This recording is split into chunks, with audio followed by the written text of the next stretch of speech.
जय हिंद दोस्तों। तो आज हम बात करेंगे इस सेशन का दरमियान आज हम बात करेंगे बायोलॉजी का जो लूसेंट का बायोलॉजी आते हैं उसका जो है सो पेज नंबर 246 उसका हम लोग आज डिस्कशन करेंगे, जिससे वनडेज एग्ज़ाम जैसे कि ग्रुप डी जो एग्ज़ाम होने वाले हैं आगामी दिनों में उसमें बहुत ही आसानी से जो है सो ये क्वेश्चन यानी कि ब्रांच ऑफ जूलॉजी से बन जाएंगे। ऐसे क्वेश्चन का जो है हम लोग डिस्कशन करेंगे और आप लोग क्विक रिवीजन के बाद आप लोग ये इस क्वेश्चन को आसानी से बना पाएंगे। तो सर्वप्रथम आप लोग बायोलॉजी जानते हैं कि लूसेंट का हम लोग बायोलॉजी करने जा रहे हैं जो पेज नंबर 246 में आते हैं। तो चलिए 246 पेज नंबर का हम पहले बायोलॉजी का बात करते हैं। जो बायोलॉजी किसे कहते हैं, तो बायोलॉजी ब्रांच ऑफ बायोलॉजी उसके बाद हम देखेंगे। तो बायोलॉजी किसे कहते हैं, the study of life is called biology.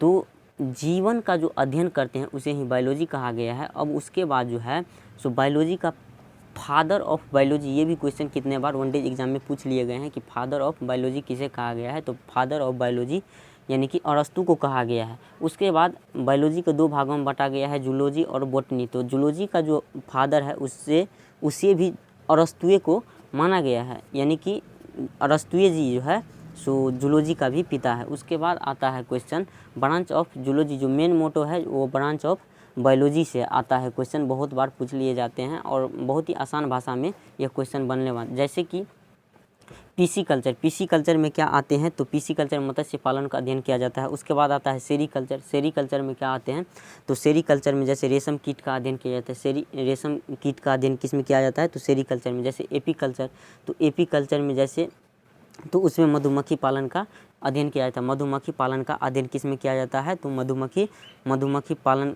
का अध्ययन किस में किया जाता है, एपीकल्चर में। उसके बाद आता है माइकोलॉजी, जिसमें कवकों का अध्ययन किया जाता है। उसके बाद आता है फाइकोलॉजी जिसमें शैवाल का अध्ययन किया जाता है। शैवाल का अध्ययन किस में किया जाता है, फाइकोलॉजी में शैवाल का अध्ययन। उसके बाद एंथ्रोलॉजी जिसमें पुष्प का अध्ययन किया जाता है।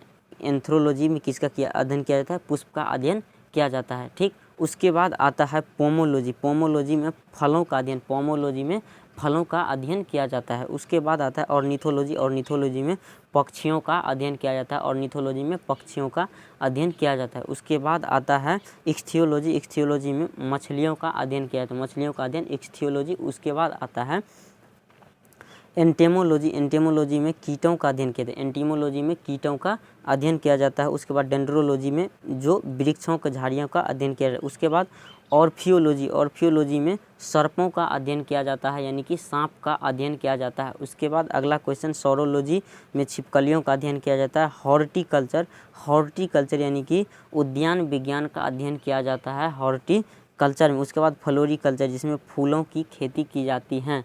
हॉर्टिकल्चर और फ्लोरिकल्चर आप लोग आसानी समझे होंगे। फ्लोरिकल्चर यानी कि फूलों का अध्ययन किया जाता है फ्लोरिकल्चर में। इसके बाद अगला सेशन में बात करेंगे इसे अगले वाले टॉपिक पे।